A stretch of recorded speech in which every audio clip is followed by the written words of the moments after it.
September महिन्यामध्ये पडलेला आहे. उशीर होतोय हे मान्य आहे आम्हाला, उशीर होतोय, परंतु मी तुम्हाला एवढंच सांगतो की शेतकऱ्यांना ज्याप्रमाणे आम्ही जे आश्वासित केलेलं आहे, 1 रुपयाची मदतसुद्धा शेतकऱ्याची ठेवली जाणार नाही. संपूर्ण रक्कम माझ्या शेतकरी बांधवांना लवकरात लवकर, म्हणजे मी म्हणतो त्याला आचारसंहितेचा वगैरे नियमाचा कुठला आपल्याला विषय राहणार नाही. जी शेतकऱ्याला मदत ती शेतकऱ्याला मदत दिली जाईल.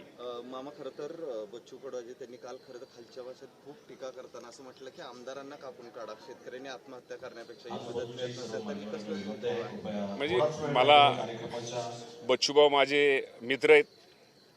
ही वेळ खरं तर राजकारण करण्याची नाही आहे. ही वेळ आज खरंच सांगतो की ग्रामीण भागामध्ये आपण पण सगळेजण मीडियाचे प्रतिनिधी आहात, पत्रकार आहात, आणि आपण जर एखाद्या त्या जे नुकसान झालं त्या क्षेत्रात तिथं जर आपण त्यांना भेट द्यायला गेली, आपल्यासुद्धा डोळ्यातनं पाणी येतं आहे. अडचणी, शेतकऱ्याची अडचणी आहेत, शेतकऱ्यांचं दुःख आहे.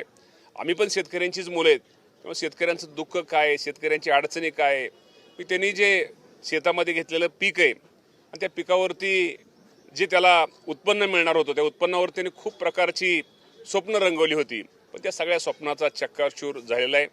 माझा शेतकरी अडचणीत आहे आणि शेतकरी अडचणीत असल्यामुळं निश्चित प्रकारे मला सगळ्यांना एक विनंती करायची, यामध्ये कुणीच राजकारण न करता आपल्या शेतकऱ्यांना कशी जास्तीत जास्त मदत होईल आणि शेतकऱ्याचं अश्रू कसं पुसलं जाईल, शेतकरी कसा परत उभा राहील, यासाठी आपण सगळ्यांनी प्रयत्न केला गेला पाहिजे. सोलापूर जिल्ह्याचे पालकमंत्री बऱ्याच वेळेस तुम्ही राहिलेले आहेत. आता एक तर भाजपकडून जवळपास तुमचे 3 माजी आमदार भाजपमध्ये जाण्याच्या तयारीत आहेत. याबद्दल काय माहिती आहे का? तुम्ही काय शेवटी प्रत्येकाला स्वातंत्र्य आहे, त्यामुळे मी या बाबतीत काय बोलणार नाही. पण कोण जाणार असतील किंवा काय असतील तर ती गोष्ट मला माहीत नाही. कसं असतं, प्रत्येक तालुक्यामधलं प्रत्येकाचं राजकारण हे वेगळं असतं आणि त्यामुळं मला आपल्या माध्यमातूनच कळतं किंवा बाहेरूनच कळतं. पण असं कधीही अजून कुठल्याही प्रकाराचं कुणी जाहीर केलेलं नाही किंवा कुणी जाणार नाही. आमचे नेते अजितदादा पवार साहेबांवरती सर्वांचा, त्यांचा सगळ्यांचाच विश्वास आहे. मी माझा जसा आहे तसा त्या लोकांचा पण आहे. त्यामुळे मला वाटत नाही ते अजितदादा पवार साहेबांना किंवा राष्ट्रवादी पक्षाला कधी सोडून जातील असं मला वाटत नाही. मामा, यावर्षी पवार कुटुंबीय दिवाळी साजरी करणार, तुम्ही भेटायला तरी जाणार आहे अजितदादांना? दरवर्षी बारामतीत अनेक राजकीय नेते भेटून येतात. कसं आहे, दीपावली शेवटी पाडव्याचा एक तो मुहूर्त असतो, तो एक वेगळा आनंद असतो. त्यांच्या घरातली दुःखद बातमी, घटना आणि अतिवृष्टीमुळं त्यांनी तो दिवाळी, मोठे साहेब पण असतील, दादा असतील, त्यांनी साजरी न करण्याचा निर्णय घेतलेला आहे.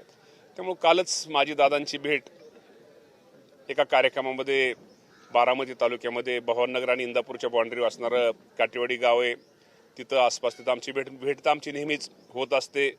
आजही दादांचे कार्यक्रम, आज माझे पण कार्यक्रम इकडं भिगवणच्या तिथं चिंचोलीला आहेत, त्यानंतर मावळला आहेत. त्यामुळे भेट तर आमची होत असते. शुभेच्छा तर नेहमीच, त्यांच्या शुभेच्छा आम्हाला, त्यांचा आशीर्वाद आम्हाला आहे.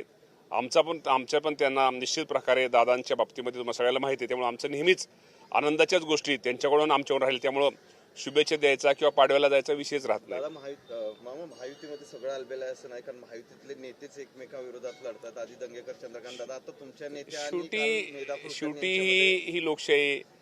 आता आपल्या सगळ्यांना माहिती आहे की आता निवडणुका स्थानिक स्वराज्य संस्थाच्या असतील, महानगरपालिकेच्या असतील, ह्या जरी असल्या, शेवटी मी तुम्हाला सांगतो प्रत्येक ठिकाणी, प्रत्येक भागामध्ये तिथं वेगवेगळ्या प्रकारचे, मी त्याचं वेगळं, मी म्हणतो राजकारण म्हणण्यापेक्षा वेगवेगळे विषय असतात. त्यामुळे ह्या गोष्टी सगळीकडेच होत असतात. परंतु जरी ह्या गोष्टी स्थानिक स्वराज्य संस्थेच्या निवडणुकीच्या बाबतीमध्ये असू द्या, महानगरपालिकेच्या बाबतीमध्ये, हे स्थानिक नेत्यांमध्ये जरी वाद असले, वरची महायुती ही भक्कम आहे. देवेंद्र फडणवीस साहेब, एकनाथजी शिंदे साहेब, अजितदादा पवार साहेब, हे तिघे पण हे खूप हुशार नेते आहेत. त्यामुळे जरी खाली थोडं, शेवटी कार्यकर्ता आहे, जागा एकच आहे, तिघजण प्रमुख इच्छुक आहेत. त्यामुळे ह्या गोष्टी ह्या निवडणुकीमध्ये होणार आहेत. टीका टिप्पणी होणार आहे, एकामेकाला कुठंतरी कोण खालीवर करणार आहे. आणि हे जरी झालं असलं, वर युती ही भक्कम आहे. मामा, तुम्ही म्हणले की यावर्षी पेरणी मोठ्या प्रमाणात होईल, मात्र खरडून गेलेल्या जमिनीचा काही अंदाज सरकारला आलाय का? कारण खरडून गेलेला अंदाज रक्कम आलेला आहे, त्या बाबतीमध्ये आम्ही शेतकऱ्याला मदत करतोय. आणि खरडून गेलेल्या जमिनीच्या बाबतीत सुद्धा, या बाबतीमध्ये अजूनही आमच्या कृषी विभागाच्या माध्यमातून काय केलं पाहिजे, काय करणं गरजेचं आहे, ह्या बाबतीमध्ये निश्चित प्रकारे निर्णय आम्ही थोडा घेतलेला आहे. आणि अजूनही त्या बाबतीमध्ये शेतकऱ्यांना मी एवढंच सांगतो की शेतकऱ्यांना शेवटी हे संकट आहे, आणि हे संकट काय कुणी व्यक्तीने पाडलेलं नाही किंवा कुणी हे नाही, हे शेवटी निसर्गाचं संकट आहे. आणि या संकटामध्ये आपल्या सगळ्यांना सामोरं हे गेलंच पाहिजे आणि ह्या संकटाचा सामना आपल्याला करावाच लागतो. आणि माझ्या शेतकरी बांधवांनी अशा अनेक संकटाचा सामना केलेला आहे आणि आता अशा संकटाला सामना करून माझा शेतकरी हा उभा राहिलेला आहे.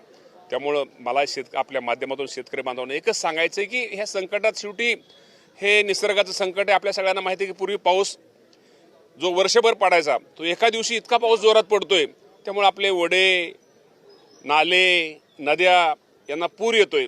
त्यामुळे आलेल्या या संकटाला सामना करावाच लागेल. आणि एवढं मात्र निश्चित आहे की इथून पुढं ह्या गोष्टी सगळ्या गृहीत धरून या बाबतीमध्ये भविष्यामध्ये काय केलं पाहिजे, उद्या शेतकऱ्यांचं माझं नुकसान होणार नाही या बाबतीमध्ये राज्य सरकार काळजी घेईल. केंद्राची मदत कधीपर्यंत अहवाल जाणार, कधी केंद्राच्या मदती अहवाल आपल्याला सांगितलं की आपल्याला परत डबल केंद्राला आपल्याला काय गोष्टी आपल्याला हे करता येतं. त्यामुळे अचूक माहिती की येणाऱ्या थोड्याच दिवसात, आता बऱ्यापैकी माहिती जवळजवळ 60-70% काम आपलं पूर्ण होत आलेलं आहे.